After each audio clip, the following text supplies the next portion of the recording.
Hello everyone, অনেকদিন বাদে একটা মিনি ব্লগ নিয়ে চলে আসলাম। এটা হচ্ছে জন্মাষ্টমীর ভিডিও, সময়ের অভাবে আর ছাড়া হয়নি। জন্মাষ্টমীতে গিয়েছিলাম মামা বাড়িতে, সেখানে খুব সুন্দর করে গোপালের পুজো করা হয়। দেখো ঘরটা কি সুন্দর সাজিয়েছে। রাত 12টার সময় গোপালকে দুধ জল দিয়ে স্নান করানো, কি দারুণ লাগছে দেখতে।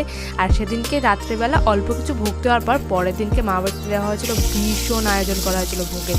তো দেখো এখানে সব রেডি হচ্ছে, আর এখানে ভোগ সব রেডি হয়ে গেছে। কত কিছু রান্না করা হয়েছিল গোপালের জন্য, আর সব ঠাকুরকেও দেওয়া হয়েছিল। দিদি এখানে থালাগুলো সাজিয়ে নিল। এইবার ভোগ দেওয়া হয়ে গেছে।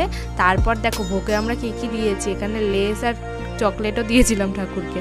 তারপর মাখা প্রসাদ একটা বানানো হয়, এই মাখা প্রসাদটা খেতে যে কী দারুণ লাগে, আমার তো জাস্ট অসাম লাগে। তারপর সবাই মিলে পুজোর প্রসাদ খেলাম, কারণ পুজোর প্রসাদটা একটা আলাদাই টেস্ট, আমার তো বেশ দারুণ লাগে। আর বিকেলে দেখা করতে এসেছিলো পুচকিটা। তারপর গেছিলাম ছোটো মামা বাড়িতে, সেখানে ছিল দিদির জন্মদিন। তো আমি দিদির সাথে একটুখানি কেক কেটে বার্থডেটা সেলিব্রেট করলাম, আর খুব মজা করেছি। তো ভিডিওটা কেমন লাগলো জানিও, ভালো লাগলে like comment share subscribe. Tata.